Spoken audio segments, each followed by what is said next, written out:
Hey, welcome back to Blanchy Talks Watches. Another unboxing video today, and this is a particularly cool watch. I've been looking at pictures of this online for quite some time, so I was super excited when I managed to get one of these in for review. So what this is a first stage watch. So first stage, the company is quite interesting. It's a collaboration between the watch modder Jack Hypoxia and Second Hour Watches, who have watches like the absolutely gorgeous Gin Clear watch. So yeah, look, I'm just going to jump straight in. I've been waiting all day to open this up.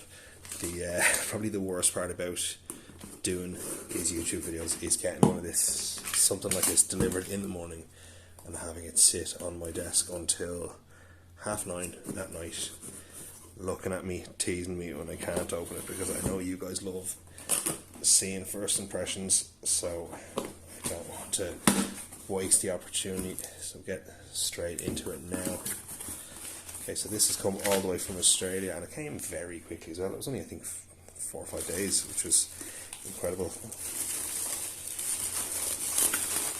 So it's well packaged with shredded paper, nice eco packing material, always better than seeing bubble wrap. Nice cases, quite a heft to the case. Nothing else in the box, I'll throw that out of the way. Yeah, nice travel case. It's like a plastic material, but it looks like a canvas. It's embossed with the first stage logo, plain on the back side.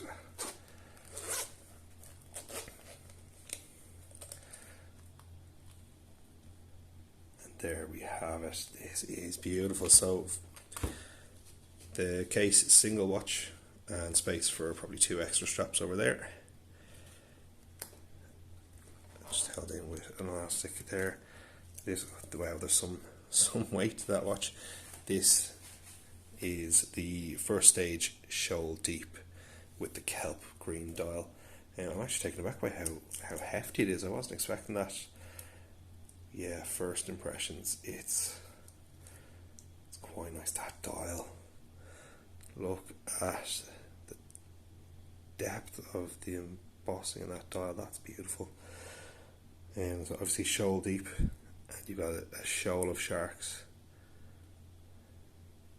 on the dial, beautiful. So this has got your classic kind of Seiko SKX 007 style case, which is an absolute favourite of the modders, so it makes sense to be used in this. But what's very different from a normal Seiko case is this has a Miyota movement, not your standard Seiko NH series, which you'd expect to find in a watch like this. This one has the Miyota, it's a 9039 no date movement, which is a lovely movement, and I love that it's slightly sacrilegious to put that in a case with this classic look. But yeah, it's great to have the innovation. A screw down crown, which is absolutely needed. Nice embossed crown there, or engraved even.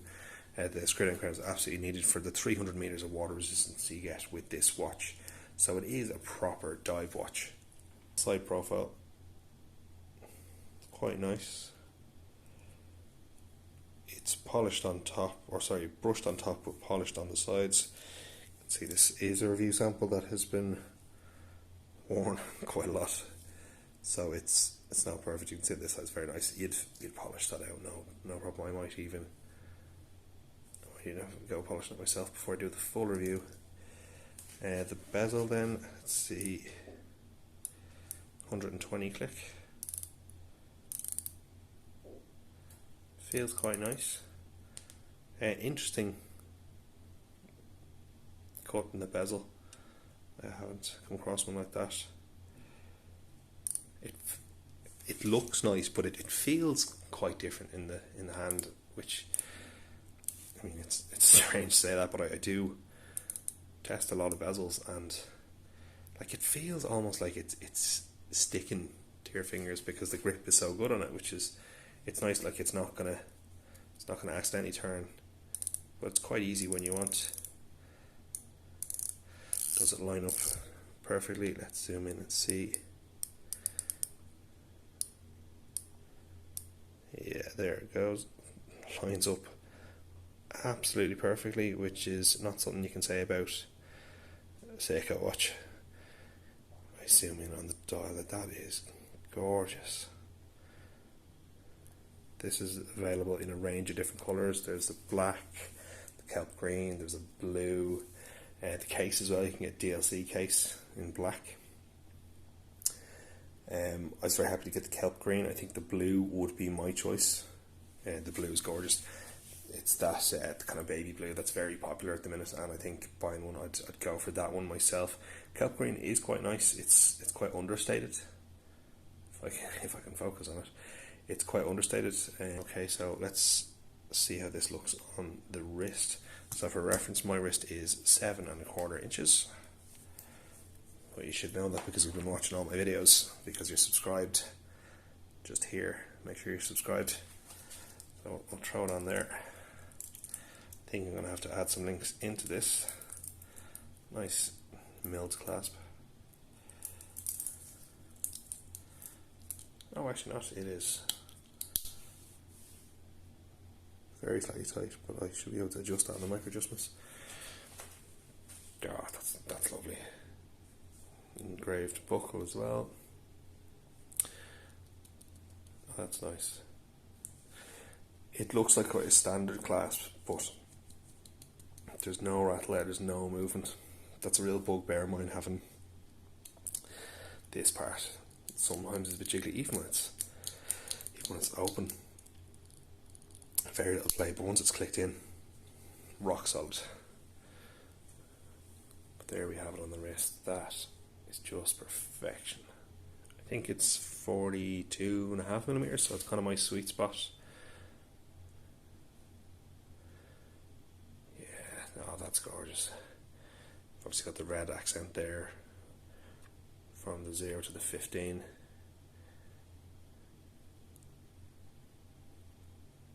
Yeah, the overall, I'm very, very impressed with this.